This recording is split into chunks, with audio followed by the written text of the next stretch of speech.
Introducción.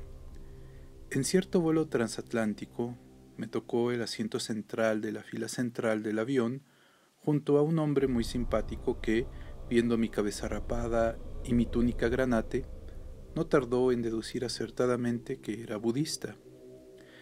Dando por sentado que no comería carne, se ofreció muy amablemente, cuando llegó la hora de comer, a pedirme un menú vegetariano. Y, como el vuelo era muy largo, empezamos, para pasar el rato, a hablar de budismo.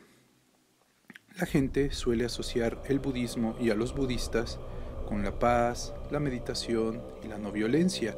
De hecho, muchos parecen pensar que para ser budista basta con vestir una túnica granate o azafrán y esbozar una sonrisa.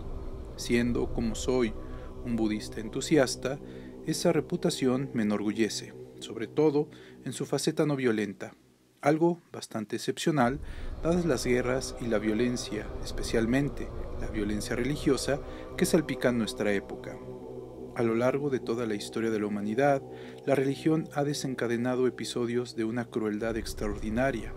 No es infrecuente ver en las noticias los estragos causados por el extremismo religioso, aunque creo que, en ese sentido, el budismo jamás ha apelado, para expandirse, al uso de métodos violentos. No obstante, como persona formada en el budismo, no deja de molestarme que el budismo únicamente se asocie al vegetarianismo, la no violencia, la paz y la meditación, porque creo que cuando el príncipe Siddhartha renunció a las comodidades y los lujos de la vida palaciega para dedicarse a la búsqueda de la iluminación, debía ir tras algo más que la pasividad y la vida en el bosque. Aunque la esencia del budismo sea muy sencilla, resulta, no obstante, difícil de explicar. De hecho, su extensión, complejidad y profundidad son casi inconcebibles. Pero, por más que no sea religioso ni teísta, es difícil presentarlo de un modo que no parezca teórico y religioso. Por otra parte, los ropajes culturales de los que ha ido revistiéndose a lo largo de su expansión por todo el mundo han dificultado aún más, si cabe, su comprensión. Tengamos en cuenta que la misma fascinación que acompaña a los ornamentos, las deidades, el incienso, las campanas y los sombreros multicolores puede también distraer nuestra atención de las cuestiones fundamentales. La frustración que me provoca el hecho de que las enseñanzas de Siddhartha no resulten lo suficientemente atractivas se combina, en ocasiones, con mi propia ambición y me lleva a pensar en la posibilidad de reformar el budismo, haciéndolo más sencillo, más exacto y más directo. Pero pensar, como a veces hago, en la posibilidad de simplificar el budismo y de reducirlo a prácticas concretas como meditar 3 veces al día, usar ciertos ropajes y sustentar determinadas creencias para que el mundo acabe convirtiéndose al budismo, me parece demasiado complicado y erróneo. En tales ocasiones, creo que si consiguiera algo semejante, las prácticas darían un resultado inmediato y tangible y habría muchos más budistas. Pero, cuando me recupero de semejantes fantasías, cosa que rara vez ocurre, no me queda más remedio que reconocer que un mundo lleno de personas que se llamen budistas no necesariamente sería un mundo mejor.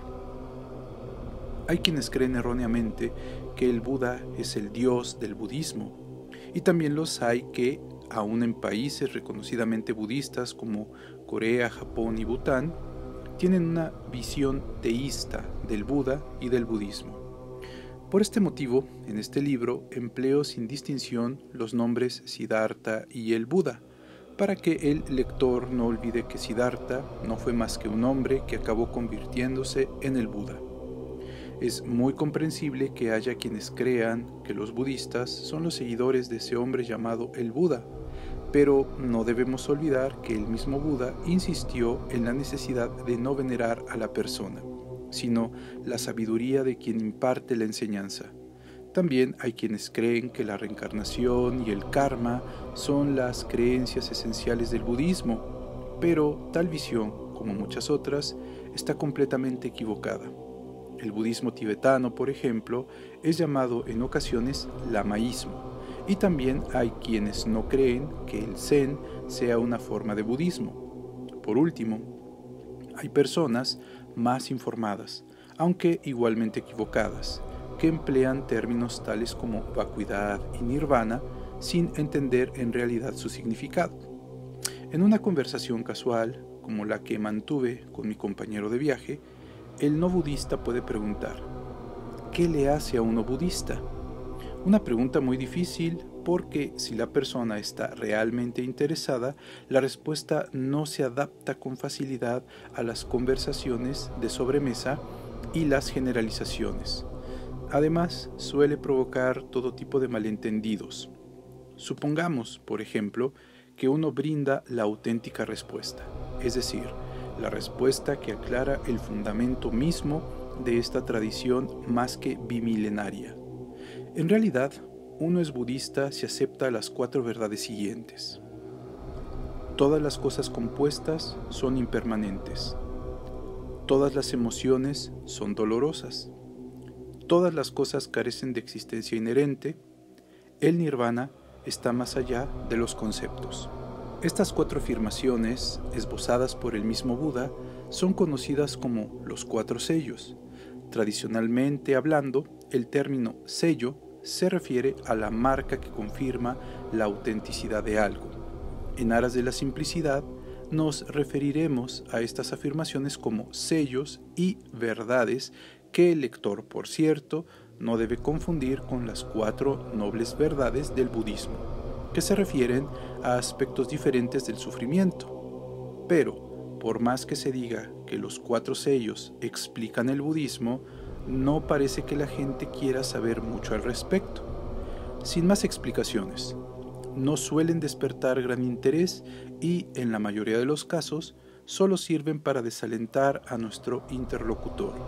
No es de extrañar que en tal situación el tema de conversación derive rápidamente hacia otros derroteros y ahí finalice todo.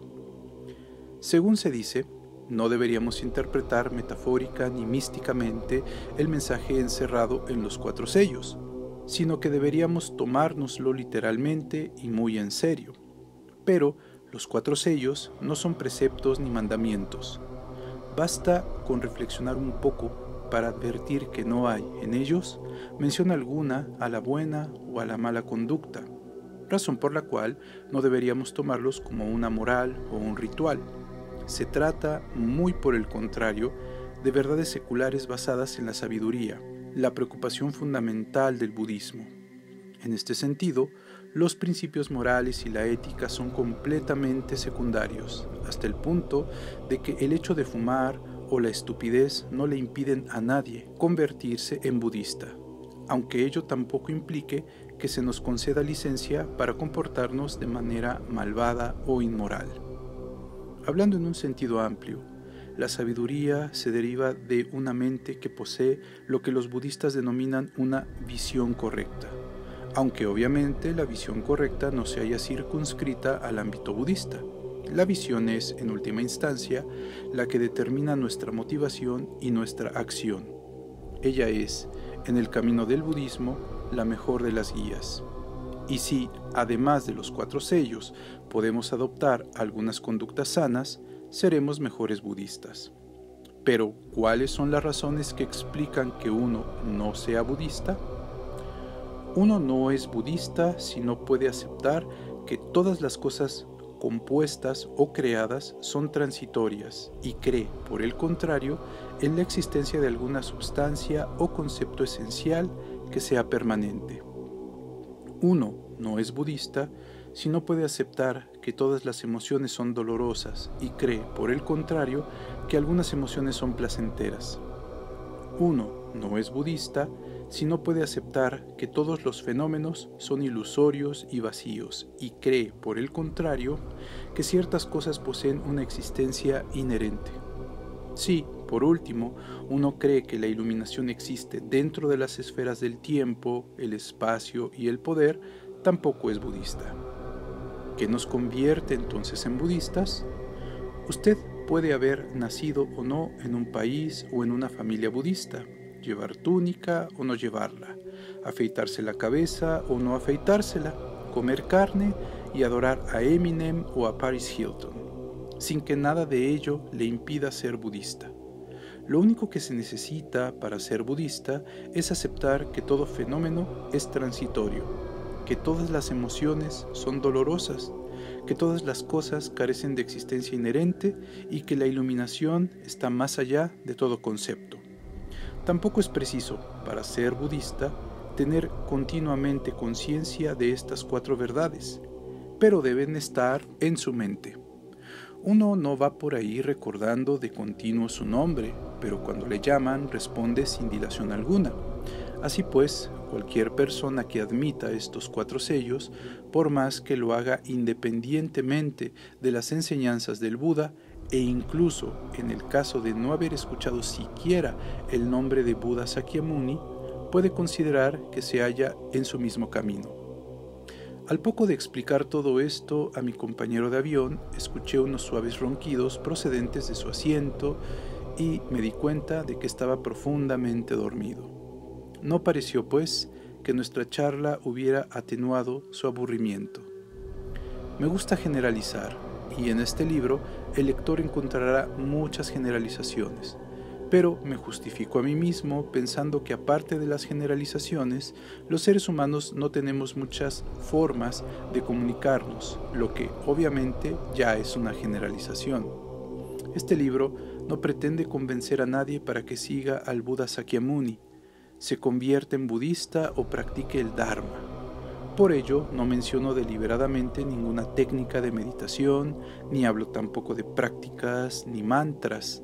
Mi principal objetivo, por el contrario, se limita a subrayar aquellos aspectos del budismo que lo diferencian de otros enfoques. ¿Qué fue lo que dijo este príncipe indio que despertó el respeto y la admiración de científicos modernos tan escépticos como Albert Einstein? ¿Cuál es el mensaje que moviliza a tantos miles de peregrinos a peregrinar postrándose desde el Tíbet hasta Bodh Gaya? ¿Qué es lo que diferencia al budismo de las demás religiones? Como creo que las respuestas a todas estas preguntas giran en torno a los 4 sellos, he tratado de presentar estos difíciles conceptos con el lenguaje más sencillo posible. Siddhartha quería llegar a la raíz del problema, razón por la cual el budismo no está ligado a ninguna cultura. Sus beneficios, por otra parte, tampoco se hallan circunscritos a una sociedad, ni se interesan por el gobierno ni por la política. Siddhartha no estaba interesado en los tratados académicos ni en las teorías científicamente demostrables. Le importaba muy poco si el mundo es plano o esférico. Su interés era de un orden estrictamente práctico. Lo único que quería era llegar a la raíz del sufrimiento. Espero que el lector entienda que su enseñanza no es una gran filosofía intelectual que deba ser leída y olvidada luego en un instante, sino una visión lógica y práctica que se halla al alcance de cualquier ser humano. Por ello, he tratado de utilizar ejemplos procedentes de todos los aspectos de la vida y de todos los rincones del mundo, desde el enamoramiento hasta la aparición de la civilización tal y como la conocemos. Y aunque estos ejemplos sean diferentes a los empleados por el Buda, su mensaje sigue siendo hoy tan pertinente como siempre. Siddhartha nos alentó en contra de la aceptación indiscriminada de sus palabras. Por ello, invito al lector a analizar detenidamente lo que lea en las siguientes páginas.